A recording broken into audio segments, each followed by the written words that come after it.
Hello friends, आज के video में हम लोग समझेंगे इंडियन कॉन्ट्रैक्ट एक्ट के कुछ 4 टर्म्स। पहला है कंसेंट, दूसरा है फ्री कंसेंट, तीसरा कोएर्शन और चौथा अंडर इन्फ्लुएंस। अगले 5 मिनट में ये चारों डेफिनेशन मैं आपको याद करा दूंगा, बस ये 5 मिनट मेरे साथ बने रहिएगा। सबसे पहले आती है कंसेंट की डेफिनेशन, जिसमें सेक्शन लगता है 13। कंसेंट क्या होता है? कंसेंट का मतलब जब 2 पर्सन अग्री करते हैं एक चीज पर तो उसको क्या बोलते हैं? Consent. That is 2 person are said to be in consent when they agree upon same thing in same sense।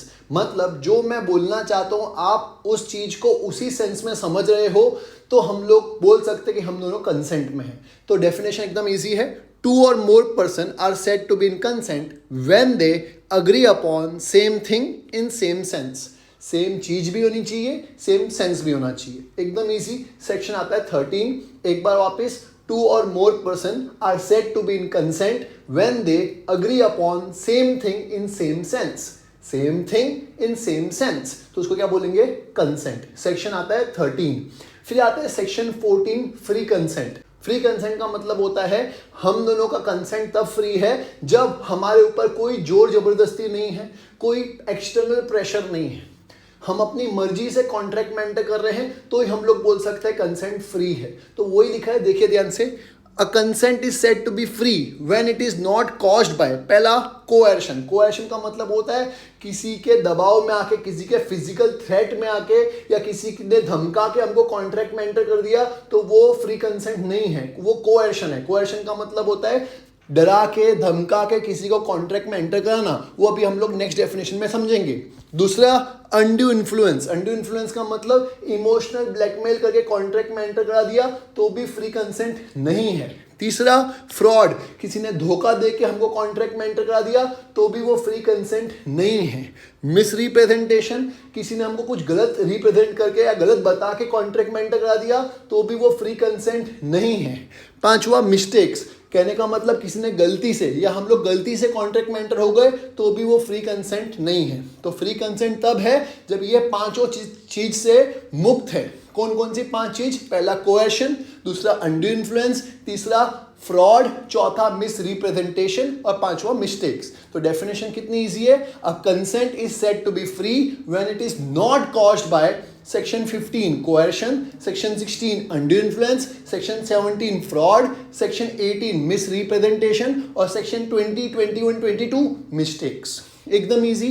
तो ये डेफिनेशन दूसरी भी आपको याद हो गई होगी, फ्री कंसेंट। ये अभी आपको दिख रहा होगा कोएर्शन जो आता है सेक्शन 15। ये आज की हमारी तीसरी डेफिनेशन है। कोएर्शन का मतलब मैंने अभी आपको समझाया, जब एक पर्सन दूसरे को थ्रेट देता है या धमकाता है या मारता है या मारने की धमकी देता है ताकि सामने वाला पर्सन कॉन्ट्रैक्ट में एंटर हो जाए, इसको कोएर्शन बोलते हैं। एकदम इजी है। हम लोग क्या करेंगे, डेफिनेशन को 3 पार्ट्स में डिवाइड कर देंगे। कितने पार्ट्स में? 3 पार्ट्स में डिवाइड कर देंगे ताकि इजीली याद हो जाए। तो सुनिएगा ध्यान से। सबसे पहले, कोएर्शन इज कमिटिंग और थ्रेटनिंग टू कमिट। क्या? कमिटिंग और थ्रेटनिंग टू कमिट। कमिटिंग मतलब मैंने या तो कमिट कर दिया कोई चीज, थ्रेटनिंग टू कमिट मतलब मैंने सिर्फ धमकी दी कि ऐसा करूंगा। क्या करूंगा? Any act which is forbidden by Indian penal code, जो आईपीसी की किसी धारा से मना कर रखा है। इंडियन पिनल कोड मतलब आईपीसी, इंडियन पिनल कोड की किसी धारा ने मना कर रखा है कि ऐसा नहीं कर सकते, ऐसा काम आपने किया है या धमकी दी है कि करूंगा। ये अपना पहला पार्ट हो गया। एकदम इजी। कमिटिंग और threatening to commit any act which is forbidden by IPC. एकदम इजी। ये पहला पार्ट हो गया। क्या? कमिटिंग मतलब मैंने मार दिया, कमिटिंग, और थ्रेटनिंग टू कमिट या धमकी दी कि ऐसा करूंगा। कमिटिंग और threatening to commit any act which is forbidden by IPC. पहला पार्ट इजी। और सेकंड पार्ट याद करते हैं, अनलॉफुली डिटेनिंग और threatening to detain any property. Detain करना मतलब अपने कब्जे में रख लिया। अनलॉफुली मैंने कोई प्रॉपर्टी को अपने कब्जे में रख लिया या धमकी दी के कब्जे में रख लूंगा। क्या चीज? कोई भी प्रॉपर्टी। ये सेकंड पार्ट हो गया। अनलॉफुली डिटेनिंग और threatening to detain any property. Unlawfully detaining और threatening to detain any property. ये सेकंड पार्ट हो गया। थर्ड पार्ट, ये सब करने का मकसद क्या है? सामने वाले पर्सन को कॉन्ट्रैक्ट में एंटर कराना। With an intention to cause other person to enter into contract, तो वो लिखा है third part, with an intention to cause other person to enter into contract.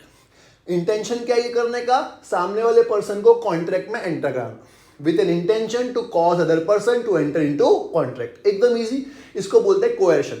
तो डेफिनेशन क्या हो गई, कमिटिंग और threatening to commit any act which is forbidden by Indian penal code और अनलॉफुली डिटेनिंग और threatening to detain any property with an intention to cause other person to enter into contract. Coercion is said to be applied. तो हम लोग बोल सकते हैं coercion हो गया।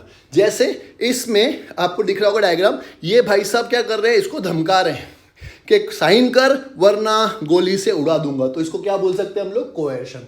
कमिट कर रहा है या सिर्फ धमका रहा है कि ऐसा करूंगा, committing or threatening to commit any act which is forbidden by Indian Penal Code or unlawfully detaining or threatening to detain any property with an intention to cause other person to enter into contract. Coercion is said to be applied. Easy. ये हो गई हमारी coercion की definition, मुझे उम्मीद है आपको याद भी हो गई होगी। अब बात करते हैं undue influence की definition।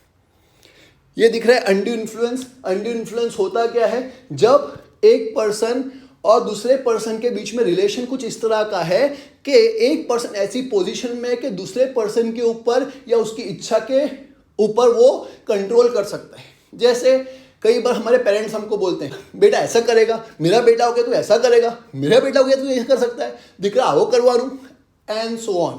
या कई बार ऐसा होता है कि डॉक्टर और पेशेंट के बीच में भी ऐसा रिलेशन होता है, वो डरा देते हैं अगर अभी आपने ठीक नहीं कराया तो ये हो जाएगा, अभी आपने ऑपरेशन नहीं कराया तो वो हो जाएगा, तो इसको भी हम लोग अनड्यू इन्फ्लुएंस बोल सकते हैं। इन द सेम वे ये स्पिरिचुअल गुरु जो हैं वो भाई साहब भी अनड्यू इन्फ्लुएंस कर रहे हैं। आपने सुना होगा कि तुमने ये नहीं किया तो ये हो जाएगा, वो नहीं किया तो ये हो जाएगा, उसको क्या बोलते हैं, अनड्यू इन्फ्लुएंस।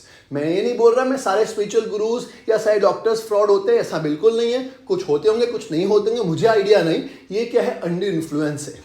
तो डेफिनेशन क्या है, रिलेशन कुछ इस तरह का है कि एक पर्सन ऐसी पोजीशन में है कि वो दूसरे पर्सन की विल के ऊपर कंट्रोल कर सकता है, तो उसको बोलते हैं अनड्यू इन्फ्लुएंस। वो लिखा है, एकदम इजी डेफिनेशन है, सेक्शन आता है 16।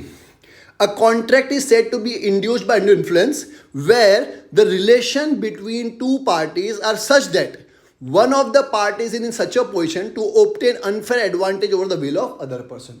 क्या, when the relationship between two person is such that one person is in such a position, एक पर्सन ऐसी पोजीशन में है, one person is in such a position to take unfair advantage over the will of other person. एक person ऐसी position में है कि वो अनफेयर एडवांटेज ले सकता है, किसके ऊपर, दूसरे पर्सन की विल के ऊपर, तो उसको क्या बोलेंगे, अनड्यू इन्फ्लुएंस।